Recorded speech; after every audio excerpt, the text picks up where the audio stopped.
Bismillahirrahmanirrahim. Bab istihbab qiyam Ramadan wa huwa at-tarawih. Di sini bab menerangkan kesunahan salat pada bulan Ramadan malam-malamnya. Wa huwa at-tarawih, yaitu salat tarawih. An Abi Hurairah, dari Abu Hurairah radhiyallahu ta'ala anhu, anna Rasulullah, sungguhnya Rasulullah SAW qala, beliau bersabda, man barang siapa qama yang salat Ramadhan pada bulan Ramadan imanun wa ihtisaban, karena iman dan mencari pahala dari Allah, ghufira lahu ma taqaddama, maka akan diampuni baginya perkara yang telah lewat, min dambihi, daripada dosanya. Muttafaqun alaih. Salat tarawih itu jangan ditinggalkan bagi orang yang pengen diampuni dosa-dosanya oleh Allah. Siapa yang enggak pengen diampuni dosa-dosanya itu? Padahal syaratnya orang itu masuk surga itu mesti bersih dari segala dosa. Kalau orang masih punya dosa enggak bisa masuk surga. Lah bersihnya dari segala dosa itu ya Ima kamu bersihi dengan amalan-amalan yang baik ketika kamu masih di dunia, sehingga tidak ada dosa sama sekali di akhirat. Dan itu susah.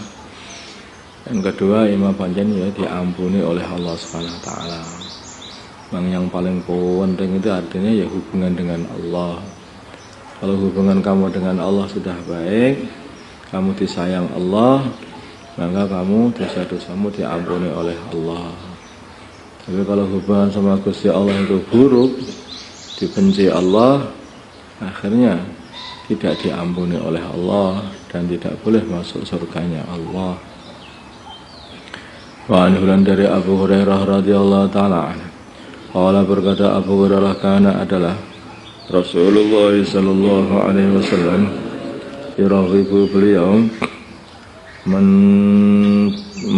menyemangati fi qiyami Ramadhan, di dalam salat pada bulan Ramadan malamnya, fi min ghairi ayyamurahum, dari min ghairi ayyamurahum, tanpa memerintah para sahabat, fihi, di dalam salat pada bulan malam bulan Ramadan, bi azimatin, dengan mewajibkan, menyuruh tapi tidak mewajibkan, mentarghib saja. Wa yaqulu, maka beliau berkata, man barang siapa qoma yang salat Ramadhana, di malam-malam bulan Ramadan, imanan wa ihtisaban, dengan iman dan mencari pahala, ghufira lahu ma taqaddama min dzambihi, maka akan diampuni apa yang telah dia dahulukan, min dzambihi, daripada dosa dia. Rawahu Muslim. Ya, amalan ini yang paling penting itu ya amalan sebetulnya ya minta ampunan, itu hakikatnya itu. Amalan apapun satu, minta ampun pokoknya. Hanya hamba. Itu amalan manusia pertama kali ketika datang ke dunia, yaitu namanya Nabi Adam alaihi salatu wassalam.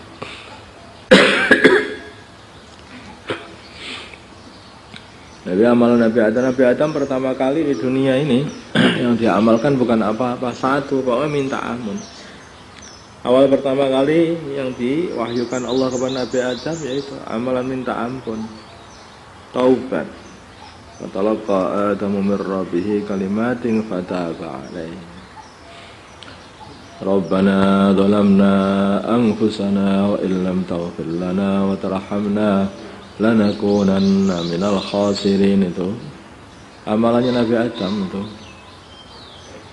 sampai akhirnya Allah SWT ampuni Nabi Adam, jadikan sebagai selirnya Allah, sebagai manusia pilihannya Allah SWT.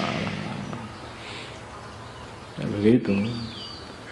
Karena amalan yang paling dicintai Allah juga amalan taubat.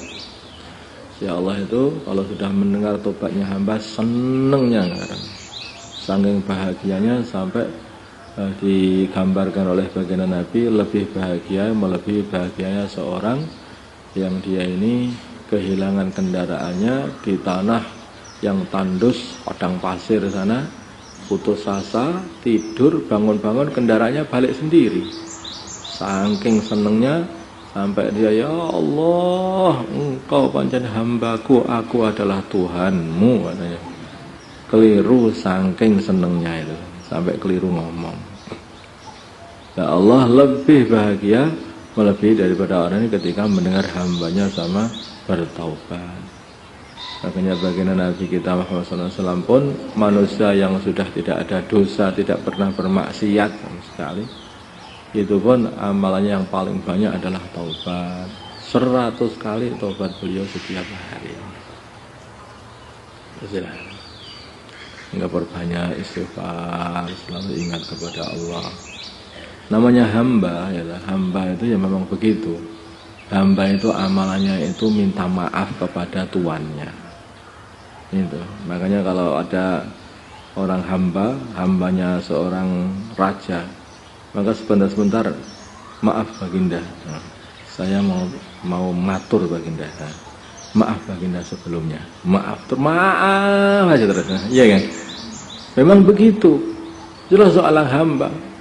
Karena kata-kata maaf, minta ampun itu adalah satu amalan, satu kata-kata yang paling sopan untuk hamba ketika menghadap kepada tuannya.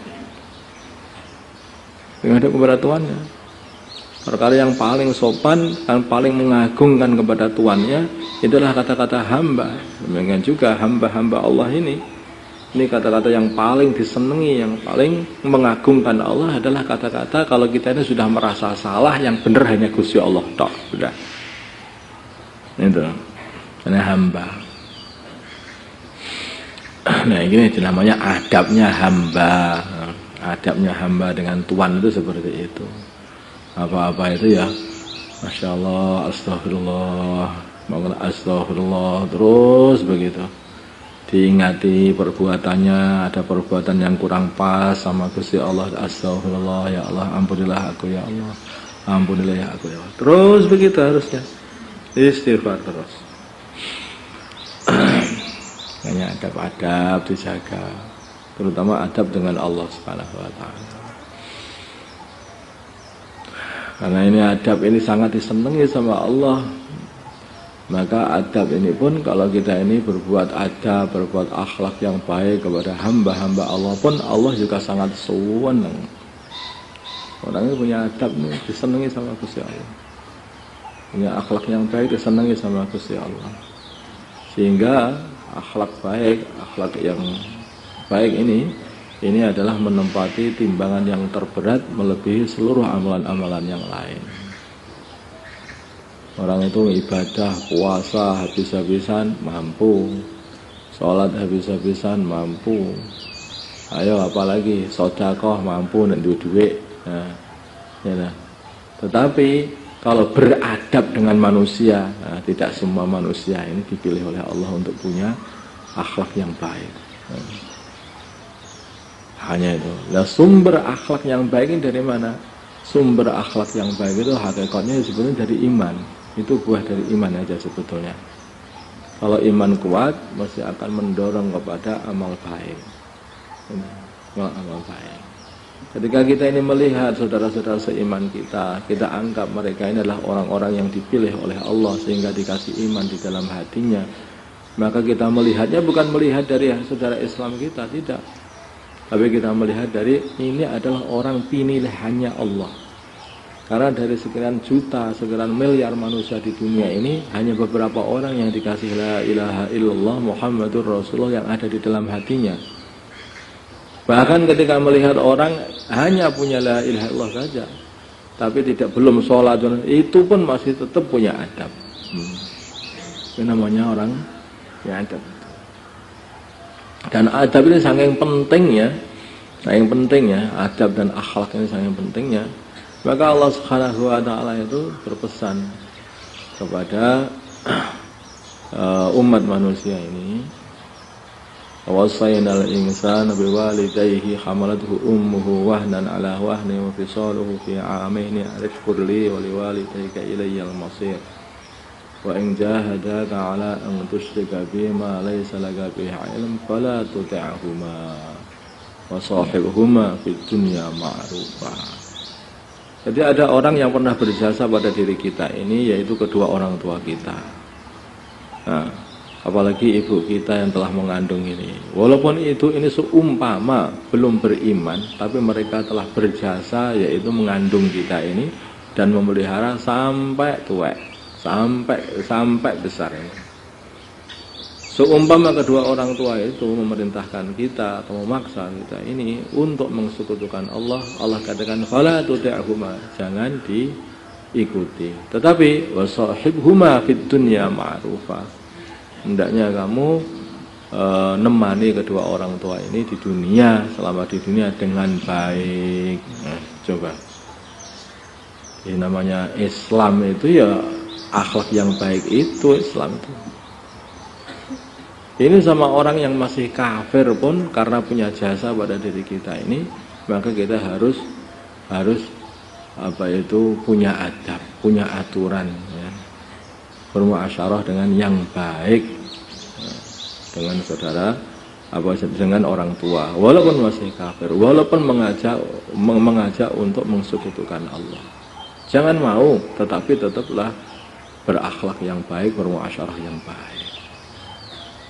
Apalagi dengan orang Islam, yang panjang orang Islam ini saudara kita, hakikatnya saudara itu ya saudara Islam itu. Walaupun satu nasab, tetapi kalau tidak sama keyakinannya, walaupun anak, tapi kalau tidak sama keyakinannya, maka itu bukan keluarga, bukan saudara. Maka Nabi Nuh alaihissalam ketika beliau itu meminta kepada Allah, qala rabbi inna ibni min ahli wa inna wa'dakal haqq wa anta khairul hakimin. Nah, Allah pernah berjanji kepada Nabi Nuh, yaitu anak-anak Nabi Nuh, keluarga Nabi Nuh semuanya akan diselamatkan oleh Allah. Tetapi satu anaknya kok tidak diselamatkan, maka Nabi Nuh berkata, itu termasuk keluarga saya ya Allah, janjimu adalah benar ya Allah, engkau selamatkanlah anakku ya Allah. Allah katakan innahu laisa min ahlik innahu amalun ghairu shalih, itu bukan keluargamu, karena punya keyakinan yang berbeda dengan Nabi Nuh, beda akidah, ada ini. Ketika safar pun juga nanti kalau kita pulangan, safar itu pun juga harus dijaga adab-adab safar, toto kromonya ketika orang itu safar itu harus dijaga betul.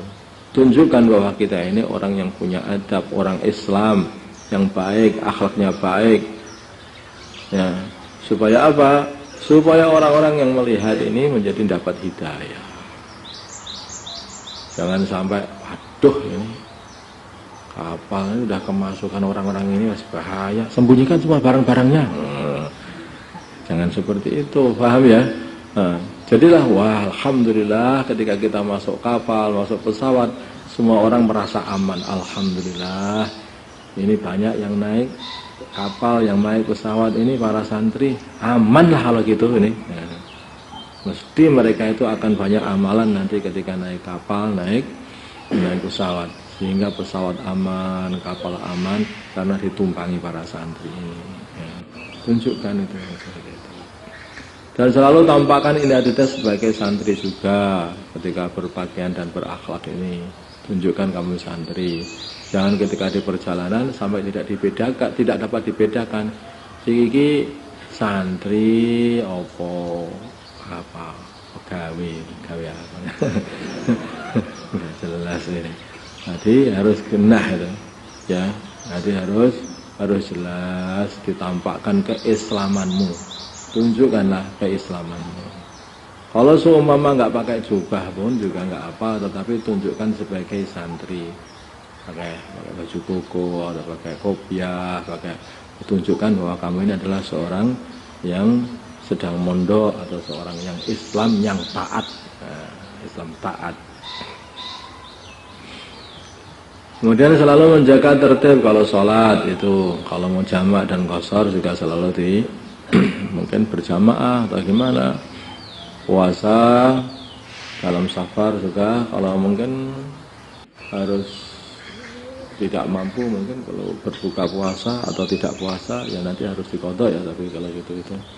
Tapi kemarin kan sudah disampaikan tadi persyaratannya keluar dari kampung sudah melewati apa itu ya. Tapi yang perjalanan sampai 8 hari atau 8 hari ya, 8 hari itu ya nanti ya hari pertama nggak usah puasa dulu karena keluarnya kelihatannya siang-siang gitu. Jadi hari kedua keluar hari pertama puasa dulu, kalau hari kedua boleh nanti setelah. Menjaga keamanan selama dalam perjalanan ya, menjaga keamanan selama dalam perjalanan, yaitu selalu bersama atau selalu bareng sama rombongan. Apalagi bagi wanita maka hendaknya selalu bareng-bareng sama mahramnya, selalu bareng, jangan lungo sendirian, jangan pergian sendirian dari rombongannya, itu berbahaya sekali apalagi untuk wanita. Wanita itu lemah, tahu-tahu nanti bisa dicuri orang nanti. Maka harus selalu disertai, maka mahram-mahramnya selalu ngawasi, yaitu apa istilahnya para wanitanya itu, mahram wanitanya. Setiap orang itu bertanggung jawab pada barangnya masing-masing, jangan memikirkan barangku sudah dibawakan si fulan. Waduh, itu pantangan, enggak. Berani bawa barang, berani bawa sendiri. Enggak berani bawa barang, tinggal saja. Karena ini banyak kejadian begini. Jadi ketika pukulangan atau ketika dalam safar kurus pun itu paling sudah dibawakan sama temanku. Tahu-tahu, loh barangku mana? Barang yang mana? Apa kamu nggak bawakan? Memangnya barang siapa? Itu loh barangmu sendiri, ya kamu bawa sendiri. Kenapa kamu kok bilang tanya sama aku? Namanya lu siapa katanya.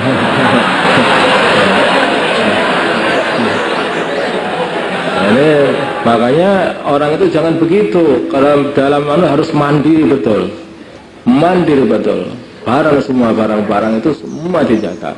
Kalau mungkin rombongan itu sama kakak beradik itu dengan mahramnya ya boleh, ini mungkin bisa dibawa-bawaan, tapi sebaiknya bawa sendiri-sendiri. Itu yang paling aman. Bawa sendiri-sendiri. Itu yang paling aman. Ya kalau memang bisa membawa barang yang banyak gede-gede tapi dibawa sendiri ya silakan aja. Anak bawa lemari, kasur semua. Ngungsi namanya. Kemudian ini penting juga, yaitu jangan mudah menerima titipan barang dari orang yang tidak dikenal. Kita tidak tahu isinya barang itu apa. Maka ada orang, Bang titip ini Pak, titipkan gini. Ini isinya apa? Nggak tahu. Siapa tahu itu isinya adalah barang-barang terlarang. Paham kan? Makanya jangan mudah menerima titipan orang. Jangan mudah. Kemudian memperhatikan kehalalan dan keamanan makanan dan minuman. Itu ya harus betul-betul dilihat apa makanannya halal. Kalau kamu di tempat yang di situ itu susah untuk makanan halal, coba apa-apa makan itu pakai telur, pakai tempe, sayur, kerupuk, gitu sajalah. Itu ikan laut juga boleh, ya, ikan laut, ikan-ikanan lah, itu juga aman. Tetapi juga keamanan juga ya, keamanan. Kadang-kadang itu ikan yang sudah kena formalin dan bagaimana jangan dimakan. Udah, kesehatan itu penting, sehatnya tubuhmu, sehatnya akalmu bisa ngaji, gitu. Masalahnya hati tubuh pun harus dijaga kesehatan gitu. Makanya jarang itu juga makanan harus betul-betul aman, di samping halal juga aman. Makanan pun dan minuman. Lebih baik minum yang paling bagus itu yang minum air putih aja. Jangan minum aneh-aneh ini sing ekstra jos begini kena tahu-tahu sampai rumah kena ginjalnya nanti. Itu gak baik, paham toh? Itu minuman-minuman yang aneh-aneh, yang minuman soda-soda itu pun juga tidak baik semuanya. Yang paling baik adalah asli minuman manusia, yaitu air saja. Minuman modifikasi itu nggak tahu itu minuman apa itu. Sebetulnya bukan minuman manusia itu. Asli minuman manusia kan air. Artinya apa-apa itu yang alami, yang asli. Air, maksudnya air minum air putih itu, atau susu, atau air kelapa, atau itu semua ini asli. Tapi kalau sudah campur ini, wah itu bukan asli itu. Itu minuman dimodifikasi, itu berbahaya. Bagi anggota yang akan pergi untuk suatu keperluan, ya, harus izin pada pimpinan rombongan, tentu saja ini, ya, harus izin. Biar ketua rombongan, pimpinan rombongan tahu arahmu pergi kemana. Saya mau pergi ke WC, arahnya sana ini, ya, nanti. Sehingga kalau lama nanti ini orangnya ke WC kok nyampe, ini ada apa? Coba kirim orang dilihat. Nah, tapi kalau kamu saya mau pergi, sudah saja izinnya nggak jelas, pergi kemana ini? Mau udah pulang deh, nah, kan nggak ngerti, bisa berbahaya nanti akhirnya, bisa keluar dari rombongan nanti. Kemudian jangan mengajak ke pesantren orang yang tidak waras. Pesantren ini diperuntukkan untuk mencetak para ulama. Kita tidak menjadikan orang gila jadi ulama. Nah, nanti ulama gila nanti. Atau pecandu narkoba, tidak kita bawa ke sini. Ini bukan tempat rehabilitasi. Di sini ini adalah sekolahan, ya. Ini adalah sekolahan, ini bukan tempat rehabilitasi. Ada tempat lain tempatnya. Atau orang yang dijumpai di jalan yang kita tidak tahu identitasnya, jangan, tidak seperti itu. Tidak mentaskil untuk pergi ke sini. Selama di rumah menunaikan amalan sebagaimana yang ditargetkan dalam lembar muhasabah yang telah disediakan. Sudah sih ya?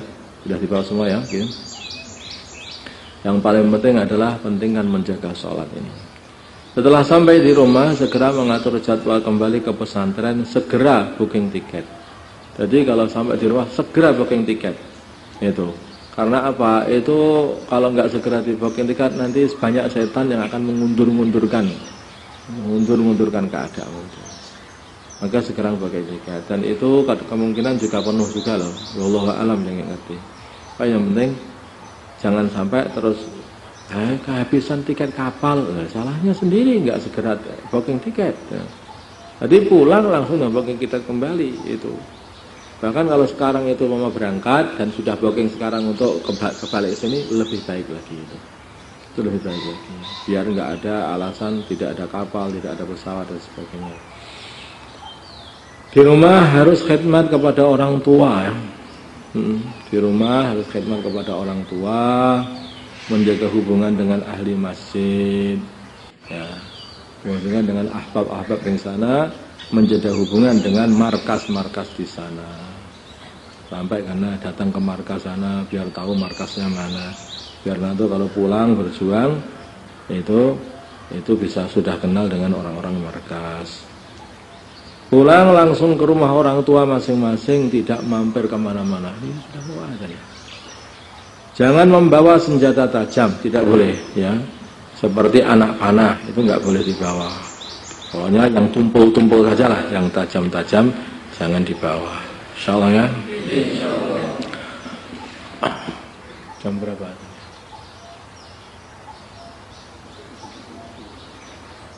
Empat tiga. Astagfirullah, astagfirullah, astagfirullah, astagfirullah, astagfirullah, astagfirullah, astagfirullah, astagfirullah, astagfirullah. Hasbunallah wa ni'mal wakil.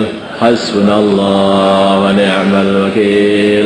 Hasbunallah wa ni'mal wakil. Hasbunallah wa ni'mal wakil. Hasbunallah wa ni'mal wakil.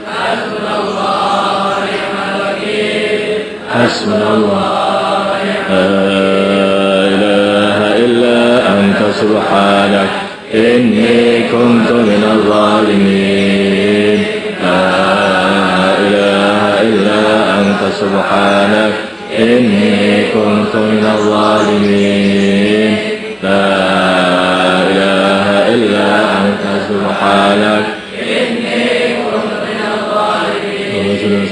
وترحم الحنان على سيدنا محمد وعلى آل سيدنا محمد وصليت وسلمت وباركت وترحمت وحننت على سيدنا إبراهيم وعلى آل سيدنا إبراهيم في العالمين إنك حميد مجيد.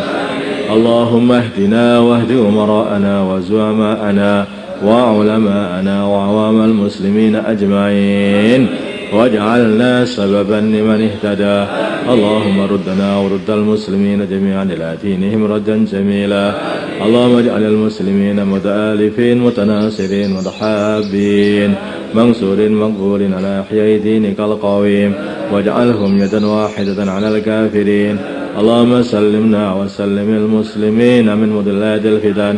اللهم سلمنا وسلم المسلمين من مضلات الفتن. سلمنا وإياهم من الفتن والإحن والمحن. اللهم أعز الإسلام والمسلمين وأذل الشرك والمشركين ودمر أعداء الدين. اللهم أفرغ علينا صبرا وثبت أقدامنا وانصرنا على القوم الكافرين. اللهم أفرغ علينا صبرا وثبت أقدامنا وانصرنا على القوم الكافرين. يا جامع الناس اليوم لا ريب فيه اجب إلينا صالح عبادك يعينوننا على طاعتك ونشر دينك وإعلاء كلمتك. اللهم إنا نسألك من خير ما سألك منه عبدك ورسولك ونبيك محمد صلى الله عليه وسلم ونعوذ بك من شر ما استعاذك منه عبدك ورسولك ونبيك محمد صلى الله عليه وسلم. اللهم لا سهل إلا ما جعلته سهلا وأنت تجعل حسنا سهلا إذا شئت. وصلى الله على سيدنا محمد النبي الأمي وعلى آله وصحبه وسلم والحمد لله رب العالمين. الفاتحة.